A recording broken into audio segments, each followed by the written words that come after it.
বেসরকারি মাদকাসক্তি নিরাময় ও পুনর্বাসন কেন্দ্রসমূহের মধ্যে সরকারি অনুদানের জন্য বিধি মোতাবেক নির্বাচিত ঢাকা মেট্রোপলিটন এলাকার 15টি বেসরকারি মাদকাসক্তি নিরাময় কেন্দ্রের প্রতিনিধিদের মধ্যে অনুদানের চেক বিতরণ অনুষ্ঠানে আজকে উপস্থিত সকলকে স্বাগতম জানাচ্ছি। আসসালামু আলাইকুম রহমতুল্লাহ।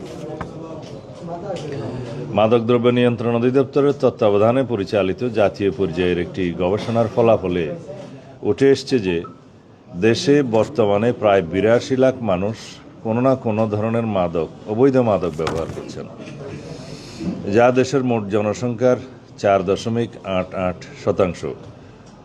নতুন সিনথেটিক ও সেমি সিনথেটিক মাদকের আবির্ভাবের ফলে মাদকদ্রব্যের অপব্যবহারজনিত সমস্যা আরও ঘনীভূত হয়েছে। বিপুল সংখ্যক তরুণ আজ মাদকের উপর নির্ভরশীল হয়ে পড়েছে। তাদের এখনই চিকিৎসা প্রয়োজন। এই লক্ষ্যে বর্তমান সরকার মাদকাসক্তির চিকিৎসা সেবাকে উন্নত এবং সহজলভ্য করার জন্য কাজ করছে। সরকারিভাবে পরিচালিত ঢাকার তেজগাঁয়ে অবস্থিত মাদকাসক্তি নিরাময় ও পুনর্বাসন কেন্দ্র সহ 3টি বিভাগীয় শহরে স্থাপিত নিরাময় কেন্দ্রের শয্যা সংখ্যা বৃদ্ধি করা হয়েছে।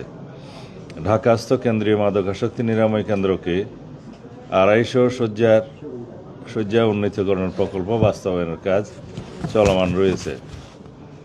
1413 কোটি টাকা ব্যয়ে 7টি বিভাগীয় শহরে চট্টগ্রাম, রাজশাহী, খুলনা, বরিশাল, রংপুর, সিলেট ও ময়মনসিংহ 200 শয্যা বিশিষ্ট মাদকাসক্তি নিরাময় ও পুনর্বাসন কেন্দ্র নির্মাণ শীর্ষক প্রকল্পের কার্যক্রম শুরু হয়েছে।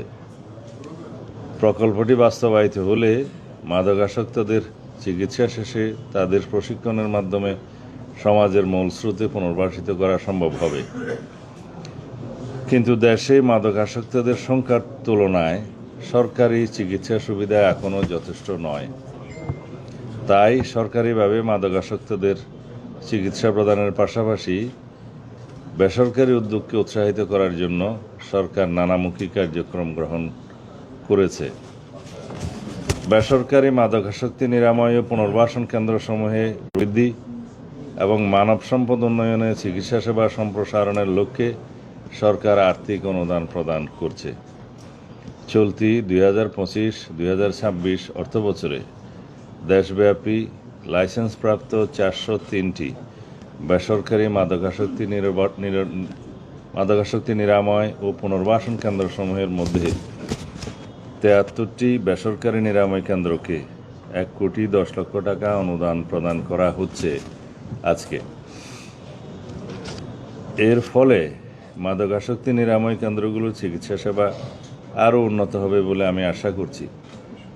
পাশাপাশি বেসরকারি মাদকাসক্তি নিরাময় ও পুনর্বাসন কেন্দ্রগুলোকে অনুরোধ করছি যেন কেন্দ্রগুলো অবশ্যই সংশ্লিষ্ট বিধিমালা ও জাতীয় গাইডলাইন অনুযায়ী পরিচালিত হয়। এই অনুষ্ঠানের আয়োজন করার জন্য মাদকদ্রব্য নিয়ন্ত্রণ অধিদপ্তরকে অশেষ ধন্যবাদ জানাচ্ছি।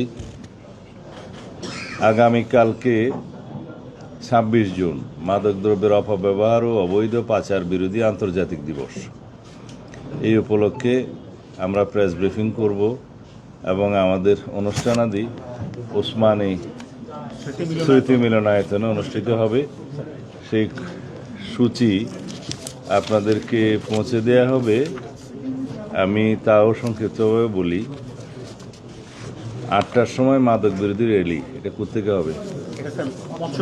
মৎস্য ভবনের ওখান থেকে। মাদক বিরোধী বন্ধন ওসমান স্মৃতি মিলনায়তনের সামনে 9:30 থেকে ওসমানী স্মৃতি মিলনায়তনের ভিতরে অনুষ্ঠান আরম্ভ হবে। তারপরে যারা বক্তব্য দিবেন সেই অনুষ্ঠানগুলো আপনারা ওখানে দেখতে পাবেন।